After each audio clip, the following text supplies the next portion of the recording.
Silver okay યુનિવર્સિટીમાં hackathon autonomous hex 2026નું આયોજન થયું છે। આ હેકાથોનની ગ્રાન્ડ ફિનાલેમાં 350થી વધુ સ્પર્ધકોએ ભાગ લીધો છે। 36 કલાકની આ હેકાથોન માર્કેટમાં જે પ્રોબ્લેમ્સ છે તેના સોલ્યુશન માટે એન્જિનિયરોને ઓન ધ સ્પોટ પ્રોબ્લેમ આપવામાં આવશે, જેને ધ્યાનમાં રાખીને આ એન્જિનિયરો એઆઈના માધ્યમથી એપ્લિકેશન લોન્ચ કરી શકાય તે પ્રકારનું સોફ્ટવેર બેઝ એપ તૈયાર કરશે। આ હેકાથોન અંદર અમે ઓલરેડી એક ઓનલાઈન આમાં બે ફેઝમાં અમે હેકાથોન કરી હતી। પહેલા ફેઝના અંદર ઓનલાઈન ફેઝ હતો, જેના અંદર 2000થી વધારે પાર્ટિસિપન્ટ જોડાયા હતા।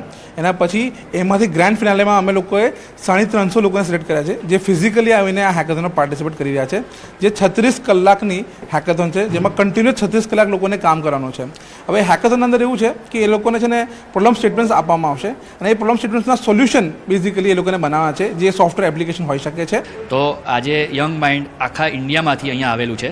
હેકાથોન તો ઘણી બધી પ્રકારની થતી હોય છે, પણ આ સ્પેશિયલ હેકાથોન ગૂગલ દ્વારા આયોજિત છે, જેની અંદર ઓપન ઇનોવેશન, સ્વચ્છ ભારત, વિકસિત ભારત 2047 આ બધાને અંતર્ગત ઓપન ઇનોવેશનને રિલેટેડ હેકાથોનનું આયોજન થયેલું છે, સ્પેશિયલી ફોર એઆઈ થીમ, અને એની અંદર ઇન્ડિયાભરથી બધા યંગ માઇન્ડ્સ આવેલા છે।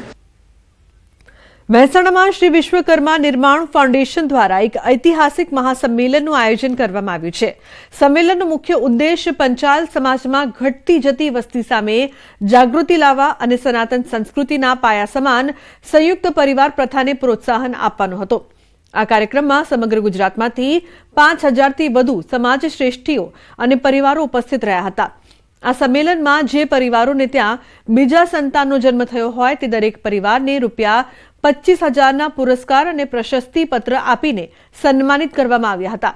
આ સાથે છેલ્લા 10 વર્ષથી વધુ સમયથી સંયુક્ત કુટુંબમાં હળીમળીને રહેતી સમાજની 180 જેટલી મહિલાઓનું વિશેષ સન્માન કરવામાં આવ્યું હતું।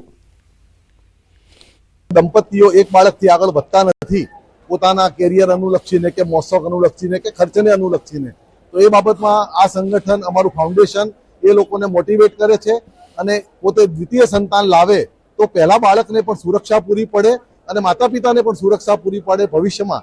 એના માટે અમે લોકો દ્વિતીય સંતાન લાવવા માટે ભાર મૂકીએ છીએ અને દ્વિતીય સંતાન જે પણ પંચાલ દંપતીને આવે તેને અમે અત્યારે પ્રાઇમરી ₹25,000નો ચેક આપીએ છીએ માતાના નામનો।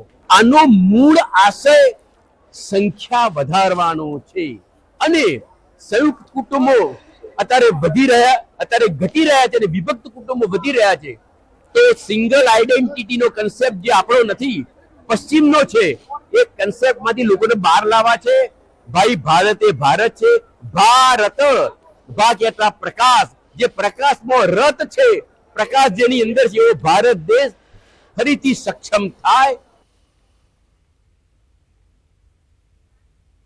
શિક્ષણથી લઈને સ્વરોજગાર સુધી દરેક ક્ષણમાં યુવાનોના પડખે ઊભી છે રાજ્ય સરકાર। આ વિકાસના પાયા પાછળ છે પ્રધાનમંત્રી નરેન્દ્ર મોદીના પ્રશંસનીય પ્રયાસો। वैल्यूज को भी लीड कर रहा है।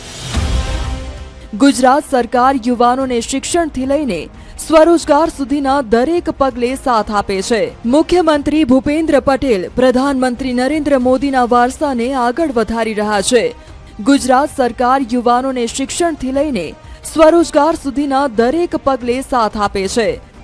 ગુજરાત સતત 4 વર્ષથી સ્ટાર્ટઅપ રેન્કિંગમાં દેશમાં અગ્રેસર છે અને રાજ્યમાં 12,500થી વધુ સ્ટાર્ટઅપ દ્વારા યુવાનો આત્મનિર્ભર બન્યા છે। શિક્ષણથી સ્વરોજગાર સુધી યુવાનોના પડખે રાજ્ય સરકાર। સ્ટાર્ટઅપ ઇકોસિસ્ટમથી યુવાનો જોબ સીકરથી જોબ ગીવર બન્યા। શોધ સ્કીમ હેઠળ પીએચડી વિદ્યાર્થીઓને સહાય। Student startup and innovation policy. IHub અને વી સ્ટાર્ટ મહિલા ઉદ્યોગ સાહસિકોને સહાય। ગ્લોબલ કેપેબિલિટી સેન્ટર્સ પોલિસીથી રોજગારીનું સર્જન। ઉદ્યોગોમાં તાલીમ સાથે કમાણીની તક, સ્કિલ્ડ લેબર ફોર્સનું નિર્માણ। ફિનટેક અને આઈટી ક્ષેત્રે વૈશ્વિક સ્તરની નોકરીઓ। અમદાવાદમાં ગુજરાત યુનિવર્સિટીમાં કેમિસ્ટ્રી વિભાગમાં પીએચડી સાથે રિસર્ચ સ્કોલર સરકાર દ્વારા વર્ષે મળતી સહાયને આશીર્વાદરૂપ ગણાવી સરકારનો આભાર માની રહ્યા છે। ગુજરાત સ્ટેટ ટોટલ 4 લાખની સહાય આપે છે, જેની અંદર દર મહિને 15,000 ફેલોશિપ વત્તા દર વર્ષે 2 વર્ષ માટે 20,000 આનુષંગિક ખર્ચ કન્ટેન્જન્સી મળે છે. આ યોજના હેઠળ વિદ્યાર્થીઓને 3 પ્રકારની સહાય આપવામાં આવે છે. એક ટ્યુશન ફી સહાય આપવામાં આવે છે, રહેવા જમવાની સહાય આપવામાં આવે છે અને પુસ્તક સહાય આપવામાં આવે છે. ફિનટેક અને આઈટી ક્ષેત્રે વૈશ્વિક સ્તરની નોકરીઓ હવે ગુજરાતના આંગણે મળી રહે છે. જીસીસી પોલિસી અને સ્ટાર્ટઅપ ઇકોસિસ્ટમથી બીએફએસઆઈ અને આઈટીમાં વિસ્તરણ થઈ રહ્યું છે. ગિફ્ટ સિટીમાં ગૂગલ, આઈબીએમ જેવી કંપનીઓની બ્રાન્ચ આવી જતા ઉમેદવારો માટે સારા પગારની નોકરીની તકોનું સર્જન થયું છે. આપણે જે ગિફ્ટ સિટી જે બન્યું છે ત્યાં આગળ મોટી મોટી કંપનીઓ પણ જે ફિનટેકમાં છે અને એવા સ્ટાર્ટઅપ્સ પણ હવે ત્યાં આગળ આવવા લાગ્યા છે, જેમ કે બેંક ઓફ અમેરિકા છે, ગૂગલ છે, આઈબીએમ છે, એ બધાની એક બ્રાન્ચ ત્યાં આવવા લાગી છે. ગુજરાતમાં સ્ટાર્ટઅપ ઇકોસિસ્ટમથી યુવાનો જોબ સીકરથી જોબ ગીવર બન્યા છે. સ્ટુડન્ટ સ્ટાર્ટઅપ એન્ડ ઇનોવેશન પોલિસીથી અમદાવાદમાં પણ યુવાનો તાલીમ સાથે રોજગારી પણ મેળવી રહ્યા છે. આઈ હબ કરીને એક સેન્ટર છે, એની અંદર સૃજન કરીને એક પોતાનું પ્રોગ્રામ ચલાવી રહ્યા છે, જેની અંદર 10 લાખ સુધીની ગ્રાન્ટ મળી છે અને અમારા વિદ્યાર્થીઓને ઘણા બધા વિદ્યાર્થીઓ એમાં અપ્લાય કરી ચૂક્યા છે. સાબરકાંઠા જિલ્લામાં પણ યુવાનોને તાલીમ સાથે કમાવાની તક મળી રહી છે. સરકારે યુવા વિકાસ માટે અમલી બનાવેલી યોજનાઓનો લાભ લઈ તાલીમ સાથે પગાર મળતા યુવાનો પગભર થઈ રહ્યા છે. હું હાલ એપ્રેન્ટિક્સ નગરપાલિકામાં કરું છું, જેના લીધે મને આશા છે કે મને કોઈ સારી જગ્યાએ ખાનગી કે ગવર્મેન્ટમાં મને જોબ મળશે, જેના માટે હું સરકારનો આભાર માનું છું અને મારા સિવાય બી ઘણા લોકો જેને આવી તક મળી છે તેના માટે સરકારનો ખૂબ આભાર. વડોદરા જિલ્લામાં પણ સ્ટાર્ટઅપ ઇન્ડિયા જેવી મહત્વાકાંક્ષી યોજનાઓ નવા ઉદ્યોગ સાહસિકોને પ્રોત્સાહન મળ્યું છે. પોતાનું સ્ટાર્ટઅપ શરૂ કરનારા યુવાનો આજે રોજગારી પૂરી પાડી રહ્યા છે. એટલે સરકારનો એક એવો સપોર્ટ મારી પાસે હતો કે હું આફ્ટર ધ કોલેજ મેં પોતાનું ફાઉન્ડેશન ક્રિએટ કર્યું, સ્ટાર્ટઅપ માટે અપ્લાય કર્યું, રેકોગ્નિશન મળ્યા, ગ્રાન્ટ મળ્યા, જેથી મેં મારી ટીમ બનાવી, ડૉક્ટર્સને ઇન્વોલ્વ કર્યા અને અમે હમણાં સુધી 1000 ઉપર સ્ક્રીનિંગ્સ કર્યા છે.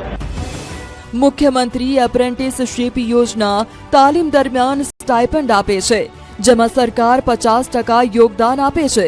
પ્રધાનમંત્રી કૌશલ્ય વિકાસ યોજના અને આઈટીઆઈ તાલીમો યુવાનોને રોજગાર માટે તૈયાર કરે છે. આ યોજનાઓથી ગુજરાતના યુવાનો